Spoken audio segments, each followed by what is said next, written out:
Halo, selamat malam pemirsa Jawa Post TV, apa kabar? Saya Disa Dugras, senang sekali bisa menyapa Anda kembali dalam Bincang-Bincang.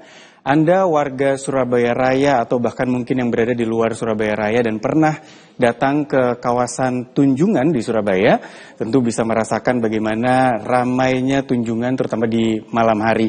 Tapi di sisi lain, keberhasilan pemerintah Kota Surabaya merevitalisasi kawasan Tunjungan ini tidak berhenti pada suksesnya ramainya kawasan tersebut, tetapi juga menimbulkan permasalahan baru yaitu kemacetan karena juga padatnya parkir yang ada di tepi jalan. Nah, ini yang menjadi sorotan dari pemerintah Kota Surabaya beberapa waktu lalu dan akhirnya diputuskan tidak ada lagi parkir di tepi jalan Tunjungan tersebut. Memang menjadi lebih lancar, tapi bagaimana kemudahan pengunjung untuk bisa mendapatkan akses parkir dan bagaimana juga kondisi di kawasan Tunjungan ini dengan revitalisasi ini, apakah juga ada pembaruan-pembaruan berikutnya? Kami akan bahas dalam Bincang-Bincang pemirsa, namun kami hadirkan terlebih dahulu tayangan yang berikut ini.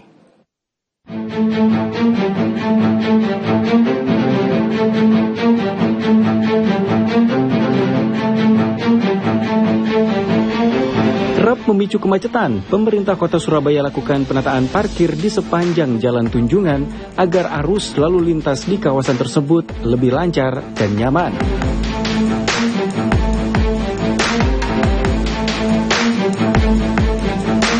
Wali Kota Surabaya Eri Cahyadi di Kota Surabaya pada Senin menyampaikan proses evaluasi akan berlangsung hingga 31 Juli 2025 serta memberlakukan larangan parkir di tepi jalan umum atau TJU sejak 15 Juli 2025 seiring dengan pelaksanaan perbaikan pedestrian. Saat ini Pemkot berkoordinasi dengan pihak kepolisian untuk memastikan penataan parkir benar-benar memberikan manfaat optimal bagi masyarakat. Surabaya ini sudah menjadi kota yang nyaman untuk wisata cepat, masuk ke dalam 10 dunia yang juga disampaikan. Berarti apa? Berarti agar itu biar berjalan cepat, orang nyaman, ya harus saya tata. Dan Tunjungan itu juga sudah ditata terkait dengan perparkirannya. Jadi orang itu bisa melihat jalannya. Terus yang kedua, jangan sampai orang itu ketika lewat jalan Tunjungan gak bisa menikmati. Karena satu, kredit kanan kirinya no parkir mobil, otomotor. Sing keloro apa itu loh? Tidak ada Tunjungan, ketutupan mobil. Tapi yang terpenting ada dua itu ya. Sehingga kami kemarin koordinasi dengan kepolisian. Titik-titik mana saja yang parkir tepi jalan umumnya harus kita hilangkan. Agar apa? Tidak menyebabkan kemacetan. Yang kedua, ketika dia tidak macet, maka semakin banyak orang yang datang ke tempat itu. Semakin nyaman orang datang di tempat itu, parkirnya, trotoarnya gaya melangkau enak, maka semakin banyak orang yang datang ke Surabaya. Semakin banyak orang datang ke Surabaya, PAD kita semakin meningkat. PAD kita semakin meningkat, sejahtera orang Surabaya ketika sekolahnya gratis dan lain-lain. Karena itulah kita lihat akan koreksi, apakah ini nanti kepolisian akan meminta untuk menghilangkan tepi jalan umum atau tidak boleh parkir jam 4, tapi boleh parkir jam berapa. Sehingga bisa dinikmati lah. Kondisi Jalan Tunjungan saat ini pun memang jauh berubah dibanding beberapa tahun lalu. Menyusul kawasan tersebut dikenal sebagai salah satu destinasi wisata unggulan yang turut mendorong peningkatan omset para pelaku usaha di sekitarnya. Namun di sisi lain, potensi kemacetan akibat parkir yang tidak teratur juga menjadi perhatian.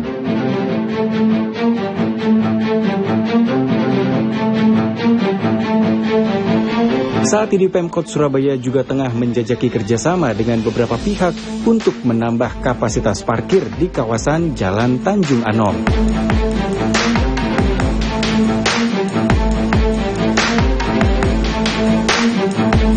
Tidak hanya soal parkir, Pemkot Surabaya juga memfokuskan perbaikan infrastruktur lainnya di sepanjang Jalan Tunjungan yang ditarget rampung pada akhir Juli 2025. Lantas bagaimanakah strategi dan upaya pemerintah dalam pengoptimalan, mengembalikan dan menjaga wajah Jalan Tunjungan? Kita bahas dalam Bincang-Bincang.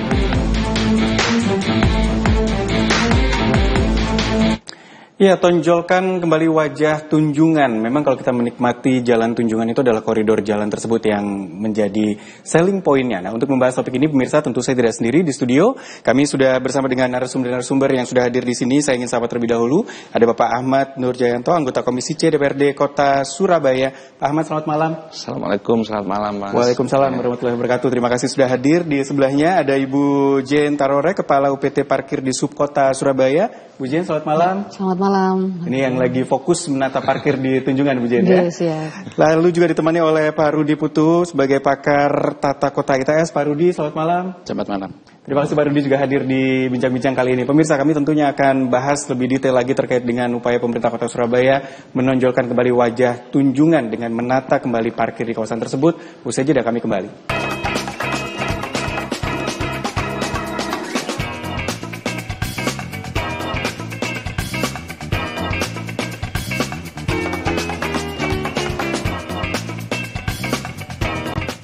Pemirsa, jika Anda pernah berkunjung ke kawasan Jalan Tunjungan Surabaya, terutama di sore malam hari, tentu Anda bisa merasakan bagaimana ramainya kawasan tersebut, terutama para muda-mudi yang ingin menikmati malam di pusat kota Surabaya. Namun pemerintah kota Surabaya sudah mengambil langkah bahwa parkir di tepi jalan ini dilarang untuk saat ini di Tunjungan. Bagaimana skemanya? Saya ingin langsung ke Bu Jen terlebih dahulu. Bu Jen, sebenarnya tindakan atau keputusan ini, apa latar belakangnya, Bu? Apakah memang sudah kepadatan lalu lintas yang cukup parah atau sebenarnya memang ingin menonjolkan wajah Tunjungan itu tadi? Yang pertama tentunya dari laporan warga juga arus lalu lintas yang di lokasi di jam-jam tertentu yang kemacetannya sudah semakin ramai, kawasan Tunjungan sudah semakin ramai dengan tenan-tenan hampir semuanya, hampir 100%. Gedung-gedung di sana sudah terisi dengan tenan-tenan kuliner-kuliner seperti street food yang tentu disukai dari semua kalangan, gitu. Jadi itu lalu lintasnya di sana tentunya semakin padat, apalagi di jam pulang sekolah, pulang kerja, yang after office hour itu yang tentu kemacetan lalu lintasnya di sana semakin kesini semakin parah. Apalagi akhir pekan gitu ya. Apalagi akhir pekan. Dan ditambah lagi di situ ada memang parkir tepi jalan umum. Di situ yang memang legal sebelumnya, Ibu, ya? Legal. Jukir-jukir di lokasi Jalan Tunjungan itu jukir resmi dari Dinas Perhubungan yang berada di tepi jalan umum. Di pagi hari juga ada yang memfasilitasi untuk di gedung-gedung yang ada di seputaran Jalan Tunjungan. Jadi memang kondisi kemacetan yang ada akhirnya keputusan sudah mulai tidak ada. Sekarang sudah clear. Kita alihkan untuk kita tidak mengurangi pekerjaan daripada jukir. Kita pindahkan, kita relokasi di Jalan Tanjung Anom. Jadi pemerintah kota menata untuk pariwisata juga parkir yang paling utama itu kita pindahkan jukir yang di Jalan Tunjungan itu ke Jalan Tanjung Anom. Jadi kita tata sampai hampir ke SMP 4. Itu kita tata dengan baik. Kita juga memberi edukasi kepada jukir. Dan kita bahkan dari pemerintah kota sendiri juga mensosialisasikan langsung kepada masyarakat selama mulai tanggal 15 Juli itu. Kita sosialisasikan kepada jukirnya juga. Kita meyakinkan bahwa tempat itu akan prospeknya sangat bagus juga untuk jukir, untuk pendapatan jukir di lokasi. Jadi yang pasti jukir juga sudah mau menerima apa yang dilaksanakan dari pemerintah kota, program pemerintah kota ini untuk penataan di Jalan Tunjungan. Dan alhasil sekarang masyarakat juga menyambut dengan antusias dan senang sekali karena yang pasti jawabannya gimana Jalan Tunjungan sudah plong, nggak macet lagi ya. Itu kami sendiri yang merasa bersyukur sebagai warga Surabaya juga program ini tentunya menguntungkan bagi banyak orang, selain bukan hanya untuk masyarakat Surabaya saja, karena di kawasan Tunjungan ini yang seperti setahun lalu saya jalankan untuk program parkir, pembayaran parkir itu mereka turis-turis yang istilahnya turis dari kota Jakarta atau dari luar kota yang mereka berekreasi mungkin mau ke wilayah Jawa Timur yang lain atau ke Bali, mereka singgah ke Surabaya. Saya tanya dari mana Bapak? Saya dari Jakarta. Wah bagus ya Tunjungan ya. Itu mungkin itu salah satu itu yang mungkin semakin tantangan buat pemerintah kota untuk menata jalan Tunjungan untuk menjadi lebih baik lagi. Karena yang tamunya juga, apalagi kemarin selama mulai tanggal 15 itu, kami tim pemerintah kota juga hampir setiap malam kita setelah pulang kerja kita juga melihat secara langsung bekerja untuk perbaikan fasad dan sejenisnya. Itu melihat langsung kelancaran lalu lintas dan antusias warga. Mungkin awalnya masih warga juga parkir di mana ya. Dan kita di sana mensosialisasikan ini untuk R2, ada beberapa tempat yang memang selama ini sudah ada. Itu. Nanti lebih detail lagi ke alokasi perparkiran yang tadinya boleh di tepi jalan menuju ke kantong-kantong parkir yang lain. Tapi saya ke Pak Ahmad terlebih dahulu dari DPRD Surabaya sendiri, melihat keputusan dari pemerintah Kota Surabaya di sub mengatur ulang perparkiran di sini seperti apa, Pak? Ya, kalau saya pribadi melihat dari skema percobaan ini dulu sampai tanggal 31 ini memang saya pribadi memang mendukung, Mas. Karena pertama, satu, di sentra Tunjungan ini kan sebenarnya juga sentra ekonominya Kota Surabaya. Betul.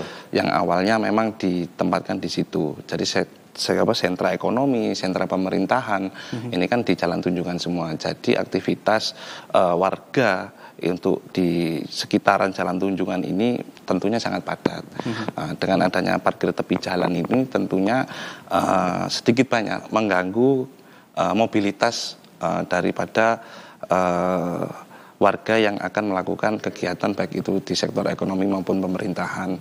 Nah, itu yang pertama. Yang kedua adalah sebenarnya kalau kita berbicara mengenai sisi ekonomi, ketika parkir di tepi jalan itu hari ini dihilangkan, maka wajah-wajah bangunan-bangunan yang saat ini menjadi daya tarik destinasi wisata di Jalan Tunjungan ini kan bangunan ya, Mas. Ini kan kelihatan akhirnya. Kelihatan, dan juga penikmat daripada toko-toko yang ada di sekitaran situ itu view-nya juga lebih bagus, langsung lebih ke Jalan Tunjungan juga. Dan yang terakhir ketiga adalah hari ini juga di Sub juga berbenah terkait masalah kebocoran pajak kendaraan. Dengan adanya penataan parkir yang ideal dan bagus ini sekaligus bisa mengurangi daripada kebocoran yang ada gitu, Mas. PR kebocoran ini kayaknya belum tuntas penuhnya ini. Belum tuntas sebenarnya. Masih terus diperhatikan, termasuk di kawasan Tunjungan yang memang beberapa waktu lalu juga menjadi sorotan ya, Pak. Karena sempat ada harga-harga yang di luar kewajaran, di luar harga yang seharusnya, tapi sekarang sudah terus ditertibkan. Saya nanti juga pasti akan ke Pak Rudi juga untuk mengetahui sebenarnya konsepnya harusnya seperti apa begitu ya. Tapi usai jeda pemirsa, kami jeda terlebih dahulu, kami akan segera kembali untuk Anda.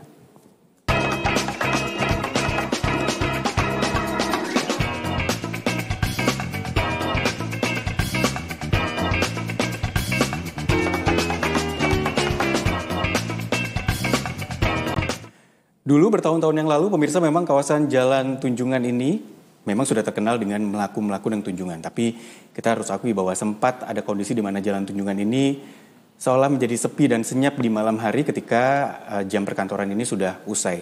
Lalu pemerintah Kota Surabaya di era kepemimpinan Bapak Eri Cahyadi ini memang merevitalisasi kembali dan bisa dikatakan sukses. Ini menjadi satu kawasan jujukan masyarakat untuk datang ke sana, bahkan menjadi tujuan wisata utama juga orang-orang yang datang dari luar Surabaya untuk menikmati kawasan Tunjungan di Surabaya ini. Tapi sisi kemacetannya juga menjadi perhatian dan sekali lagi penataan parkir yang sekarang sedang ditata ulang oleh pemerintah Kota Surabaya. Saya ke Pak Rudi terlebih dahulu. Pak Rudi, kalau memperhatikan flashback dulu nih ya, dari mulai pemerintah menata ulang kawasan Tunjungan ini dan bisa dikatakan berhasil lah Pak, karena antusiasme warga luar biasa bisa menikmati kawasan tersebut dan akhirnya muncul masalah perparkiran. Pak Rudi sendiri melihatnya ini memang kondisi ini memang ya logisnya begitu atau memang ada sesuatu yang memang tadinya di luar konsep yang ada?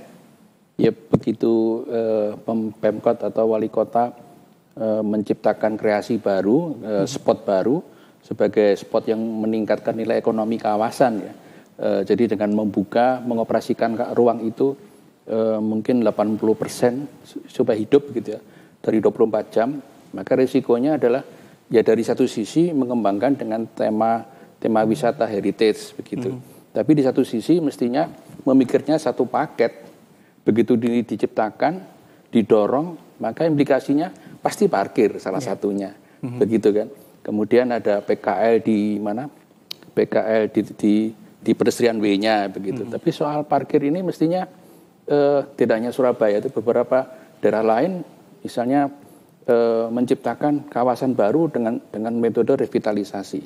Yang dipikirkan adalah mengembangkannya, tapi sarana prasarananya apakah itu tidak dipikirkan atau dipikirkan kemudian? Itu ketika sudah berkembang pesat, yang terjadi justru persoalan gitu loh. Nah, saya lihat data 2008 itu Jalan Tunjungan itu level of service-nya C waktu itu 2008. 2000 ada kajian berupa tugas akhir di UB tahun 2015 itu sudah D dia. Artinya apa nih Pak kalau D? Turun, level of service-nya turun. Jadi kapasitas jalan itu tidak seimbang dengan jumlah traffic, dengan volume traffic yang lewat. Nah, sekarang saya belum lihat datanya. Mungkin Bu Yeni punya ya. Tapi dugaan saya dengan traffic seperti itu saya bandingkan dengan traffic di Jalan Basuki Rahmat di Kaliasin. Itu lebih lengang Kaliasin sebetulnya. Nah, saya duga kalau kondisi parkir di tepi jalan di TJU itu D bahkan. D. Nah, ketika sekarang diatur kembali, tidak ada lagi TJU, maka bisa berulang jadi C sebetulnya, gitu loh. Ini akan lebih baik, lebih baik. Nah, sekarang tinggal bagaimana menyelesaikan di mana tempat parkir selanjutnya untuk mengkompensasi itu tadi, begitu. Juga memikirkan jukir-jukirnya. Tapi tadi Bu Jenny sudah memikirkan untuk jukir sudah diedukasi, diberi sosialisasi dan sebagainya. Nah, ini yang menurut saya sudah lebih baik seperti ini gitu ya. Jadi 15 Juli sampai 31 Juli itu sebuah episode di mana kita semua dipertontonkan bahwa level of service-nya meningkat. Jalan Tunjungan. Jadi kan mestinya win-win ya. Tidak hanya yang puas itu hanya pengunjung dari Tunjungan, tapi juga trafficnya yang lewat itu juga harus diperhatikan, dan ini win-win. Semua happy kemudian dengan ini. Karena yang lewat di Jalan Tunjungan itu tidak hanya yang akan ke Tunjungan saja Pak, ini kan akses jalan cukup penting dari utara ke selatan. Gitu ya. Baik, Bu Jen, kalau memang dikatakan bahwa persiapan kawasan Tunjungan dengan kantong parkirnya sebenarnya sudah banyak titiknya sebenarnya, tapi kali ini bahkan satu titik ruas jalan yang sebegitu panjang yang tadinya bisa untuk parkir, akhirnya tidak ada tepi jalan umum gitu ya. Alokasi perpindahannya kemana Ibu, dan apakah sudah diperhitungkan secara matang? Takutnya nih malah makin gak dapat parkir gitu. Dulu ada parkir tepi jalan aja saya terus terang termasuk yang korban susah dapat parkir. Nih saya langsung curhat ke Bu Jen. Nah sekarang alokasinya kemana nih Bu Jen? Untuk yang pertama, untuk parkir gedung itu ada gedung Siola. Bisa dimanfaatkan? Bisa dimanfaatkan, ada kapasitas untuk R4 atau mobil itu sangat banyak. R2 setelah Siola langsung bergeser ke TEC. Gedung TEC itu juga kapasitas mobilnya sangat banyak. R4 200, R2-nya 300 sekian. Lanjut bergeser kalau untuk yang di dalam parkir gedung ya, juga pelataran di gedung BPN. Ex kantor BPN itu masuk, itu ada memang di sana ada parkir, itu masuk parkir pajak parkir, itu ada mobil bisa 15 SRP-nya atau daya tampungnya. Untuk motor sangat banyak, dan sekarang bahkan saya sudah survei juga ke lokasi tersebut di parkir BPN ada peningkatan. Omset peningkatan untuk pajaknya tentunya karena banyaknya, karena dengan tidak adanya parkir di TJU, omsetnya di lokasi tersebut naik. Bergeser lagi untuk TJU ada di yang kita sedang tata, karena jukir di Tunjungan kita tidak mengurangi, tidak menghilangkan pekerjaan mereka, kita relokasi, kita atur di Jalan Tanjung Anom. Itu kita tata dengan baik, dan mereka juga sama-sama kita ikut menata dan mensosialisasikan jukir juga, bahwa mereka juga memahami juga prospeknya akan sangat bagus. Karena dari Dinas Perhubungan juga memasang rambu-rambu, mengarahkan untuk signage, untuk parkir di Jalan Tunjungan, untuk R2 di sini. Kalau untuk pagi sampai sore bisa R4 juga di sana, baik. Jadi bisa parkir R4 dan R2, mobil dan motor. Khusus untuk sore hari kita mungkin konsentrasikan ke R2-nya karena kan begitu banyaknya antusias warga, mungkin Bapak bisa lihat sendiri dari video yang tampil sekarang. Untuk weekend itu Jalan Tunjungan sudah betul-betul seperti wisata yang ikonik ya, menjadi ikoniknya kota Surabaya, yang tentunya yang berkunjung juga bukan warga Surabaya saja. Selain mereka bisa melakukan Tunjungan, mereka bisa menikmati kuliner dari tenan-tenan yang ada, berbagai jenis makanan dari mulai yang makanan daerah asli Surabaya sampai makanan yang street food yang disukai kaula muda, bahkan disukai semua umur ya. Itu bisa ada semua di Jalan Tunjungan, tenan-tenan di sana, apalagi yang sejenis kafe atau kopi-kopian itu semua ada. Hampir semua gedung di sana sudah buka. Di sisi kiri waktu itu masih sepi ya beberapa bulan yang lalu, sekarang sudah hampir semua sisi kiri sebelum Bata itu sudah hampir semua kafe. Ya, jadi sebenarnya semakin nyaman juga semakin pengunjung semakin banyak, tenan-tenan juga semakin terisi penuh. Tapi di sisi lain kalau dulu ada jam-jaman gitu, kalau jam siang boleh parkir, jam sekian nggak boleh. Sekarang apakah ada pemberlakuan jam-jam tertentu juga di tepi jalan ini? Kalau untuk mulai tanggal 15 selama kita perbaikan di jalan kawasan Tunjungan ini untuk Tunjungan Romansa itu clear dari parkir clear dari parkir tepi jalan umum, rambu sudah terpasang dengan jelas, tidak boleh berhenti bahkan parkir, tapi kita tetap memberikan kelonggaran yang hanya untuk drop zone saja karena kan di sana juga ada toko-toko modern yang mereka harus bongkar muat barang, atau yang di sana seperti ada beberapa tenan food and beverage atau rumah makan yang mereka harus bongkar muat untuk suplai bahan makanan atau minuman seperti itu. Baik, kalau kita lihat bahwa ramainya kawasan Tunjungan saat ini, pemirsa, tentu dengan kendaraan yang sebegitu banyak, potensi pendapatan pajaknya juga harusnya bisa cukup besar. Ini yang juga dikelola oleh Dishub, dan saya juga nanti akan lanjutkan ke wakil rakyat yang ada di sini untuk membicarakan bagaimana potensi pendapatan ini bisa maksimal dan tidak ada kebocoran lagi di perparkiran termasuk yang ada di kawasan Tunjungan. Usai jeda pemirsa, kami akan kembali.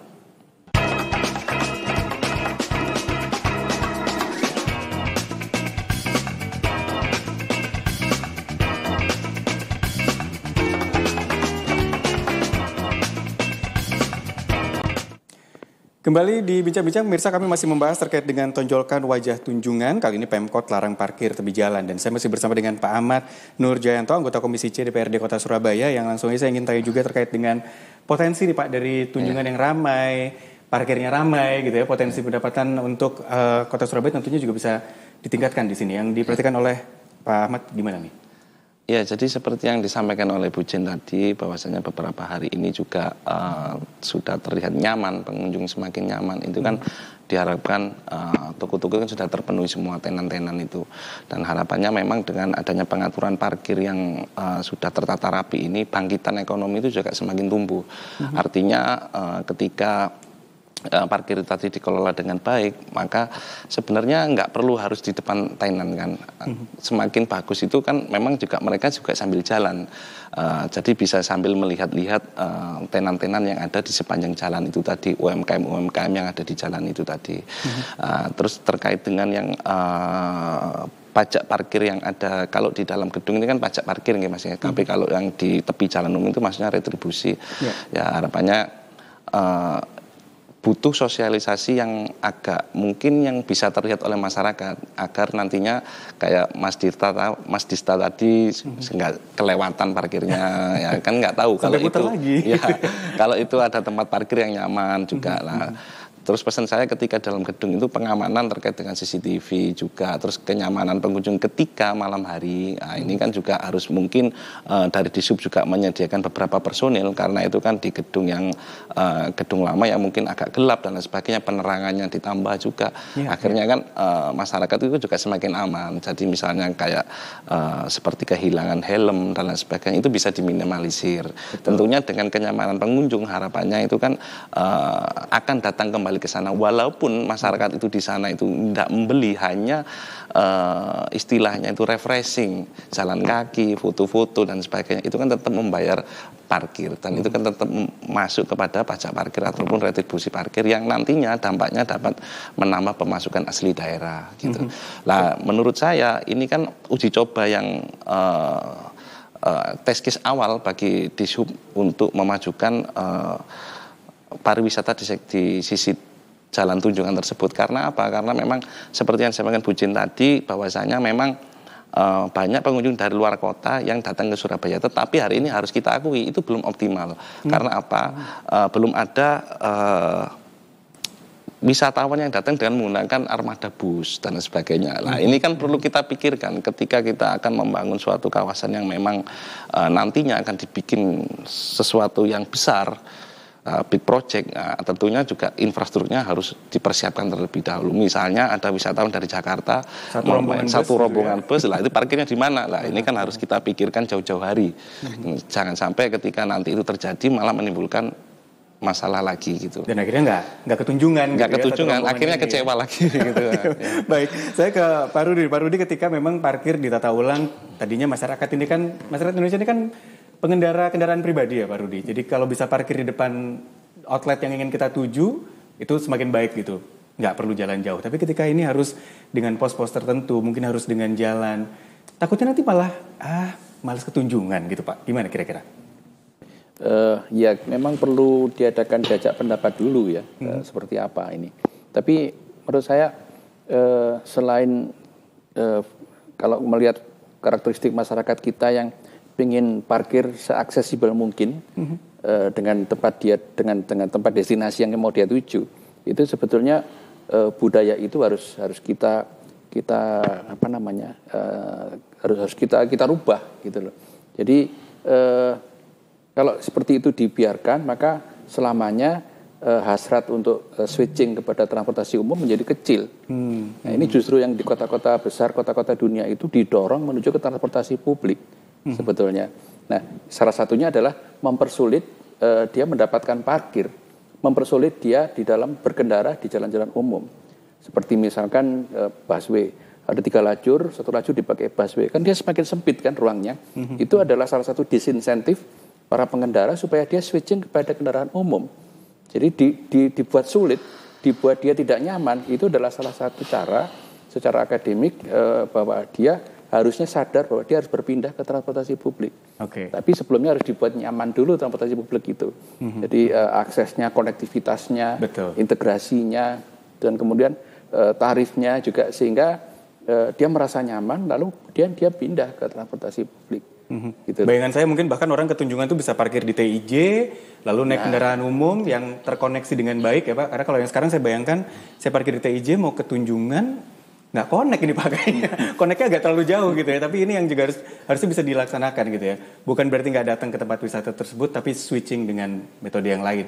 Atau bahkan ya memang jalan-jalan ini juga nggak masalah ya Pak, asal pedestriannya memadai. Gitu, ya, dan memang temanya jalan-jalan, gitu. Apalagi itu ya jalan-jalan, sehingga sebetulnya dengan membuat dia nyaman kendaraan pribadi, itu kan tema jalan-jalan menjadi hilang sebetulnya. Jadi dia jauh pun nggak masalah karena memang temanya jalan-jalan begitu. Dan untuk jalan-jalan itu pun juga jangan lupa pedestrian W-nya dicukupkan dimensinya.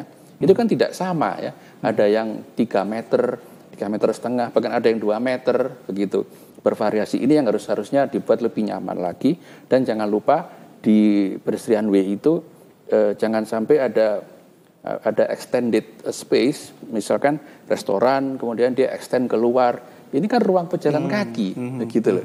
Nah, ini yang saya kira masih belum ditata di situ. Saya nggak tahu apakah ini tugasnya Dishub ya, Bu Jin, tapi sekarang bukan ya. Pariwisata. Nah, itu gitu loh. Saya melihat agak sulit kita berjalan kaki, jadi harus pelan-pelan menghindari mereka yang makan-makan di situ karena memang ada meja, ada kursi gitu. Kemudian kotor gitu, puntung rokok itu banyak sekali. Ini saya orang Surabaya merasa risih. Nanti kalau ada tamu dari luar melihatnya, ini tempat ini nyaman memang. Tapi secara detail sebetulnya ada hal yang perlu dibenahi begitu loh. Karena PKL sudah nggak ada PKL sebetulnya, hanya street performer ya, mereka beca, kemudian dia pemusik, nggak masalah, itu memberikan hiburan ya. Intinya sebenarnya potensinya masih cukup baik untuk Tunjungan ini ya Pak ya, untuk bisa terus dikembangkan, apalagi Surabaya mungkin terkenalnya dengan kota bisnis, tapi ternyata punya sudut pariwisata yang juga cukup menarik. Apa yang bisa membuat Tunjungan ini juga berdampak bagi kawasan sekitarnya, dan apa yang juga harus dipertimbangkan? Pedestrian apakah juga sedang ada perbaikan? Kabarnya seperti itu. Nanti kami lanjutkan lagi pemirsa, bincang-bincang jeda terlebih dahulu.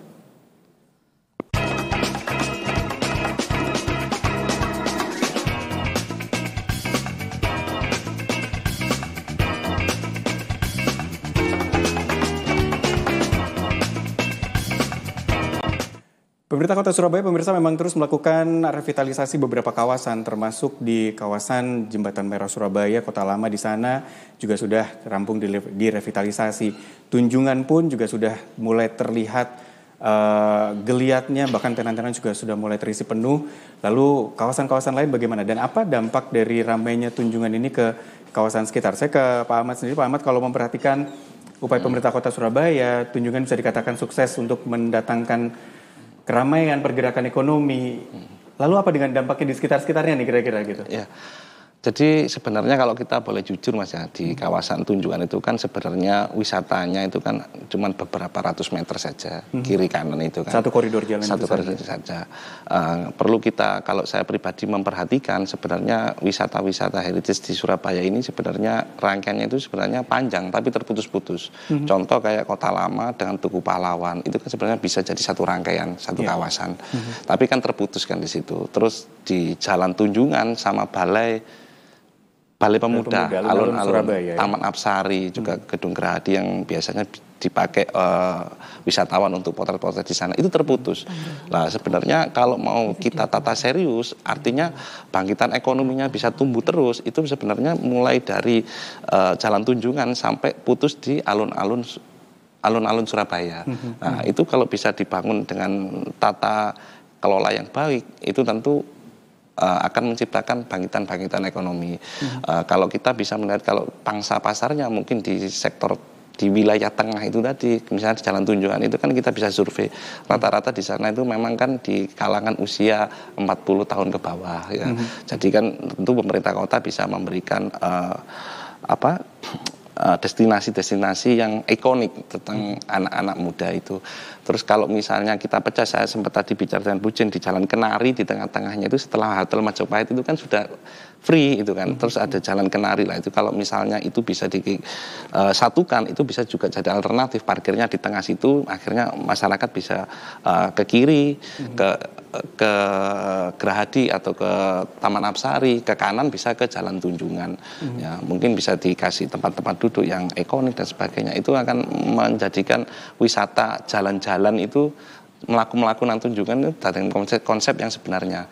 Kalau Malioboro itu kan kalau nggak salah saya tadi browsing itu kan jalannya sekitar 1,2 km.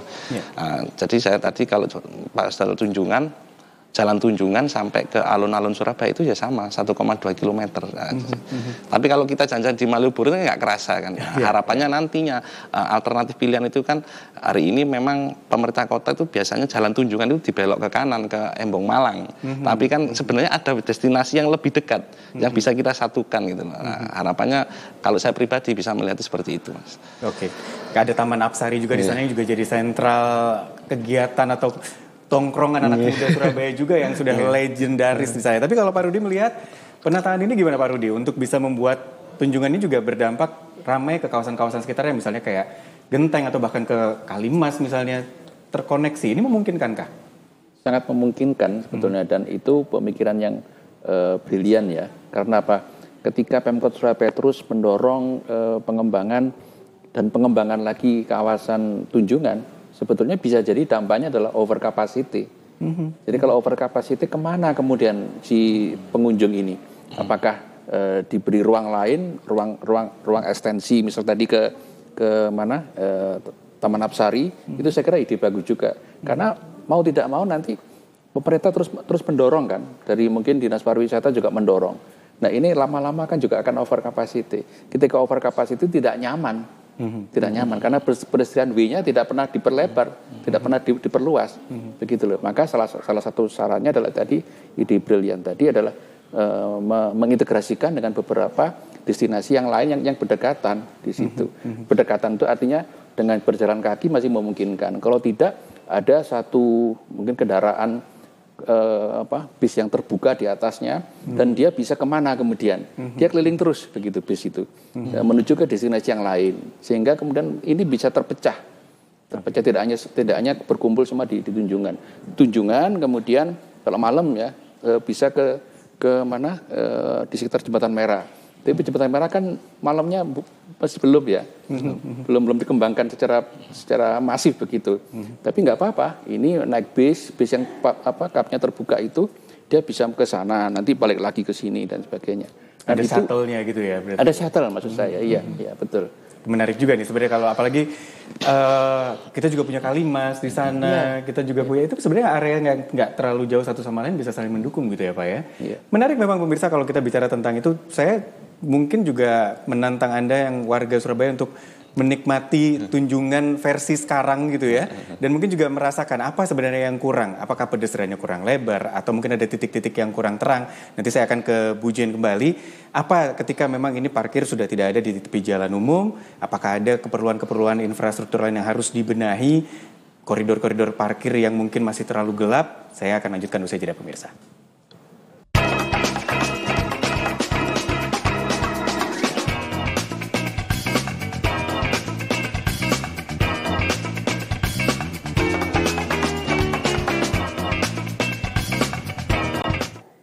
Terima kasih pemirsa, kembali bersama kami dalam Bincang-Bincang dan masih membahas terkait dengan koridor Jalan Tunjungan Surabaya yang masih terus diupayakan untuk dilakukan perbaikan-perbaikan di satu sisi dan sisi yang lainnya, terutama di sisi parkiran kali ini yang menjadi fokus Pemkot Surabaya. Saya masih bersama dengan Bu Jen.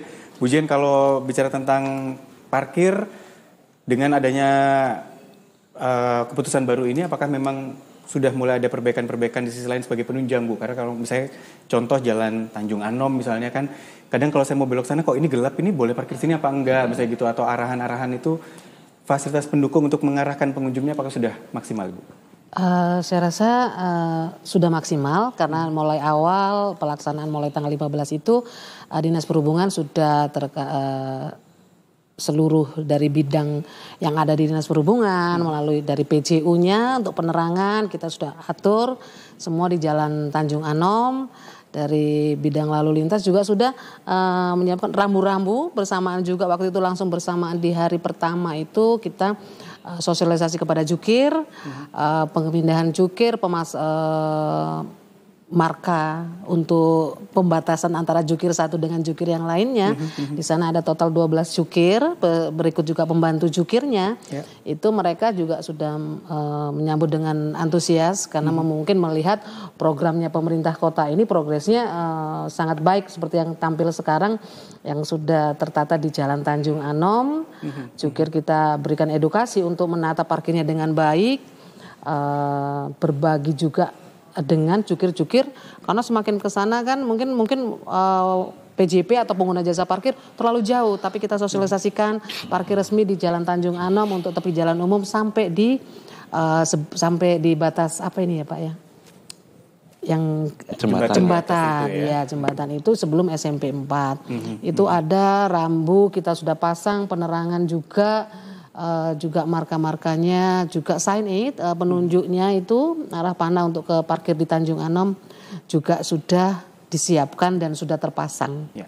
Mobil 5.000, motornya 2.000. Kalau lebih bilang Bu Jen ya.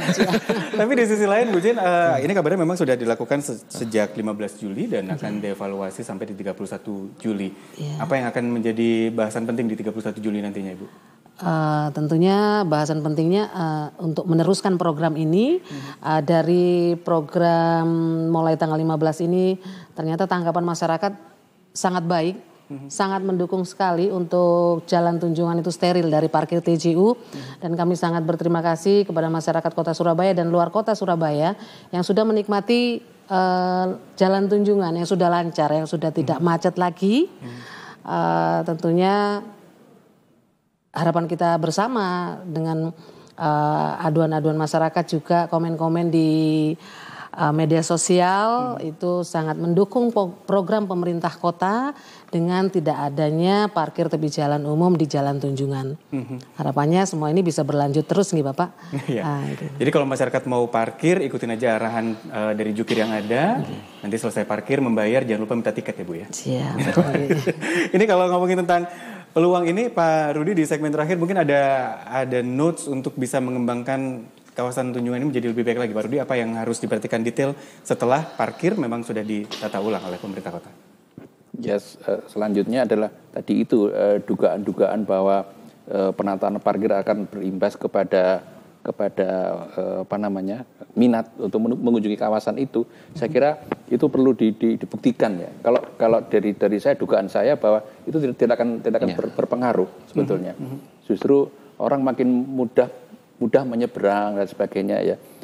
Karena sebelum ini kan ketika ada parkir kemudian traffic itu menjadi padat dan kemudian sudah padat kena beberapa pelikan crossing. Jadi emosi pengendara kan juga sebetulnya kan. Iya betul. Apalagi nyebrang itu fotogenik Pak Rudi. Jadi kadang-kadang memang sengaja mau nyebrang untuk konten gitu ya. Iya. Tapi ya ini menarik karena ketika memang sudah relatif lebih lancar, berarti memang harusnya bisa jauh lebih nikmat berada di koridor ini dan tidak menyurutkan untuk minat meskipun parkirnya harus bergeser, begitu ya Pak Rudi? Iya. Ini kalau bicara tentang kawasan Pak, di sisi lain kawasan wisata kuliner ini, karena Tunjungan kebanyakan adalah kuliner, apakah memang layak untuk bisa diteruskan untuk sampai larut malam misalnya? Karena Surabaya bisa dikatakan kota yang mungkin nyaris seperti Jakarta, gak tidur sampai di malam hari, atau memang cukup sampai di jam 10, jam 11, karena sekarang beberapa memang sudah buka 24 jam. Ya, trennya memang terus sampai malam sebetulnya. Kan ada salah satu outlet di Jalan Kenari, dia buka sampai jam 12 malam atau jam 1 saya taruh di situ. Mengapa dia buka sampai situ? Karena memang kebutuhannya, demand-nya ada di situ. Karena warga dia menangkap pengunjung yang ada di Jalan Tunjungan itu.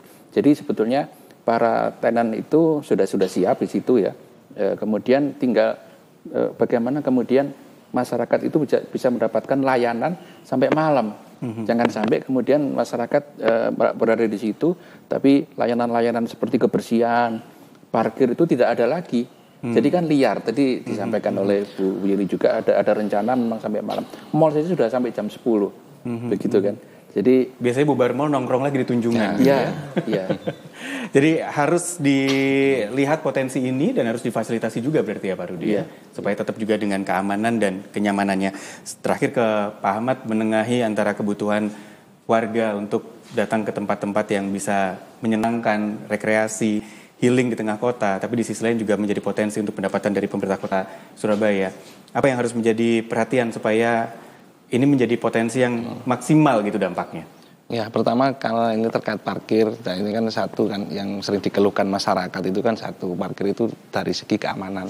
Nah, saya berharap memang dari pihak pemerintah kota ini juga menyediakan alat agar masyarakat itu benar-benar merasa nyaman. Nah, ketika parkir motor misalnya yang disediakan kantong-kantong baru itu terasa nyaman. Jangan sampai ketika nanti ada parkir yang di kantong-kantong yang baru ini akhirnya terjadi misalnya mohon maaf kehilangan dan lain sebagainya. Itu kan menjadi bisa diolah lagi kan istilahnya parkir ini tidak aman di Jalan Tunjungan. Nah itu kan presiden buruk gitu. Harusnya memang satu yang disampaikan Bu Jen tadi, satu penerangan, dua CCTV agar masyarakat itu yakin bagaimana parkir di sana itu nyaman. Walaupun saya tinggal jalan jauh, ya kan, tapi tetap aman. Kalau perlu ya ada asuransi lah, mungkin kan seperti itu ya. Walaupun tarifnya dinaikkan sedikit, tetapi mereka merasa nyaman itu bisa jadi sebagai alternatif. Yang kedua, Surabaya ini kan kalau di tempat Jalan Tunjungan ini harapannya kan ada sesuatu oleh-oleh yang ikonik. Jujur kita akui di Surabaya ini memang makanan basah itu memang ada ikonik, rujak cingur, semanggi, itu bisa dimakan di tempat. Tetapi untuk wisatawan ini yang perlu kita pikirkan bersama, nggak ada makanan yang bisa tahan 1 minggu, yang bisa dibuat oleh-oleh dari Surabaya kan nggak ada gitu. Nah ini kan juga menjadi tantangan gitu.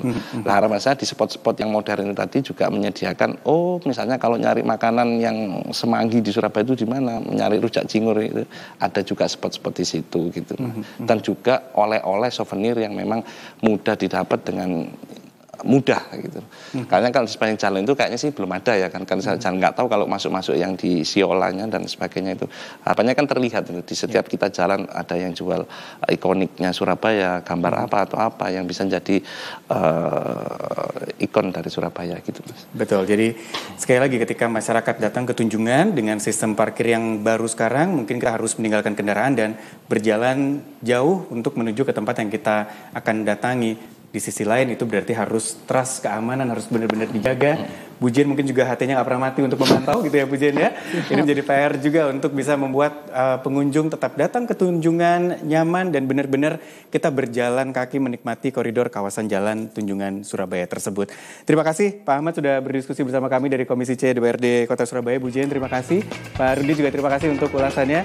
Kita lihat nih ke depannya apakah memang keputusan pemerintah Kota Surabaya akan tetap tidak ada parkir, dievaluasi akan di tanggal 31 Juli nanti dan membuat kawasan Tunjungan mudah-mudahan semakin nyaman dan berdampak juga untuk di kawasan-kawasan sekitar. Saya Disa Nugraha pamit. Sampai jumpa.